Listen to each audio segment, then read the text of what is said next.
Welcome to the Reasonable Southerner podcast. The South isn't all magnolias in the moonlight, but neither is it all racism and violence. We are just like you. My name is Frances Coleman. I share my insights about my life and yours.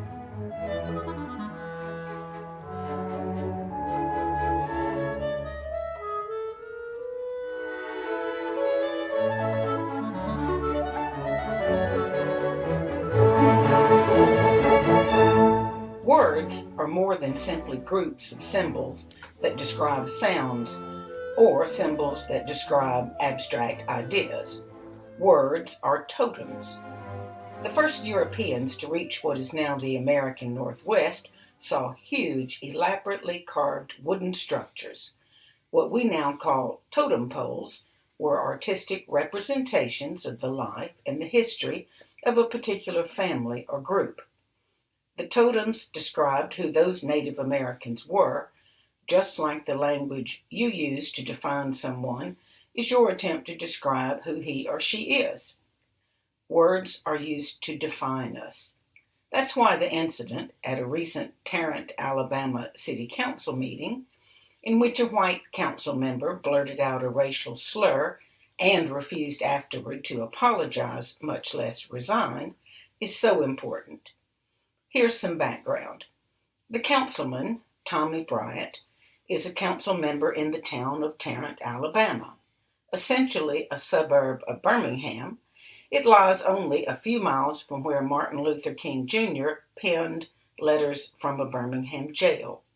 King wrote that manifesto of civil rights more than a half century ago. Some things have changed, some things have not.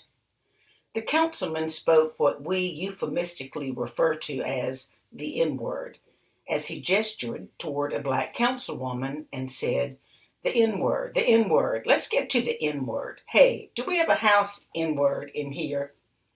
Now, I won't use the word that you all know, not because I'm a delicate snowflake who would burst into tears at the sound of it.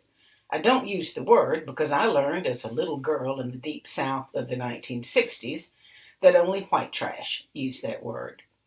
Then it was impolite and marked you as a person who was not very high-toned, a pair of words that may sound like they have racial origins themselves, but they don't. So how is it that a word historically used to describe black people in an altogether derogatory way has come to be something that is completely unacceptable in polite society?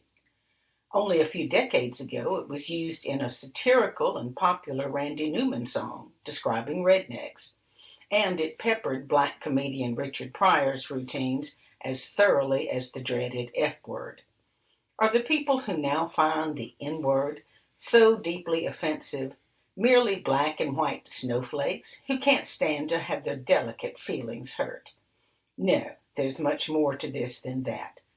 Words define people, and while sometimes that's good, more often it's not. When I was a teenager, I could have been fairly described as comely or cute, or perhaps even a babe. As a young person, I didn't understand that those words could be used to define me and diminish me until I was a little older, and a local politician casually referred to me and some other women reporters as girls. He was a smart and decent man, and he wasn't attempting to offend me, but the context was clearly one that diminished me and the women with whom I was standing.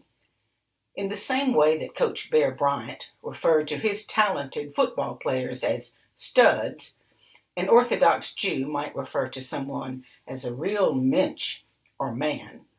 But the words that define people are subtle yet very real methods that we use to decide which newspaper reporters are merely comely girls and stand in contrast to a real mensch. We've tried to change this over the years. It's now common to hear the people who we once referred to as slaves now as enslaved people. The obvious emphasis shifts from what and who the person was to what evil was inflicted upon him. Naming things defines them. It's an old idea in the book of Genesis, Adam called all the beasts by their names, and all the fowls of the air, and all the cattle of the field. When the first man in the Bible named those things, he defined what they were.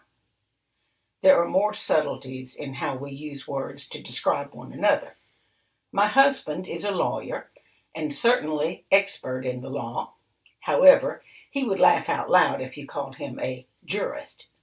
My father was a paratroop officer who came home from World War II with 3 Purple Hearts and a decoration for valor. He would have scoffed at being called a warrior. A person introducing me once referred to me as a wordsmith. Sweet, but really? Come on. While we demurred to the honorifics, black people in our society have fought long and hard for the most basic recognition. There's a well-known photograph taken during the Memphis sanitation workers' strike in 1968. A black man is wearing a sign that says, "I am a man." If you know that before that time a black man was referred to as a boy by white people, you'll understand what an important statement that black man was making. He was a man, equal in dignity and worth. He was not anything less than a man. He was not a boy. Recently, I heard someone refer to a person who is younger than I am as elderly. It was shocking to me to hear that others might see me as someone who's a bit dotty, forgetful, and well on her way to gripping her walker as she shuffles from place to place. That's not me, at least not yet, and I won't be defined that way.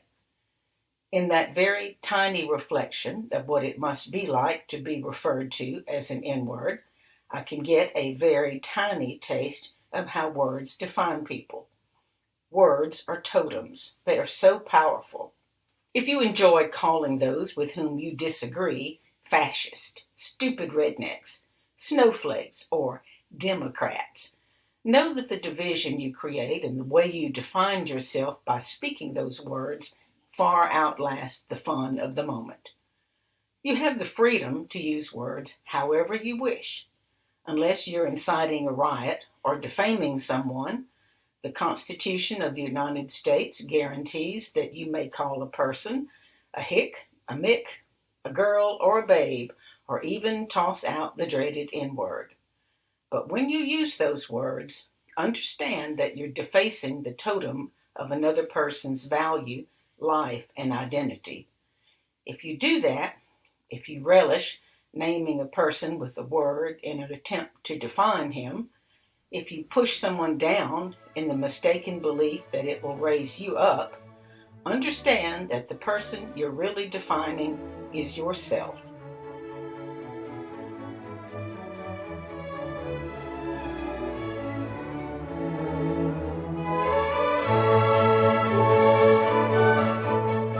I'm Frances Coleman. I've worked for newspapers for more than 45 years, from Texas to my native Louisiana, and finally to my home near Mobile, Alabama. I've been a reporter, an editorial writer, a columnist, and an editorial page editor. I've commented on the BBC, been a guest on the Rachel Maddow Show, and had my column distributed nationwide. If you like this podcast, please follow it. It's free. And even if you don't like it, I hope you will find it thought-provoking.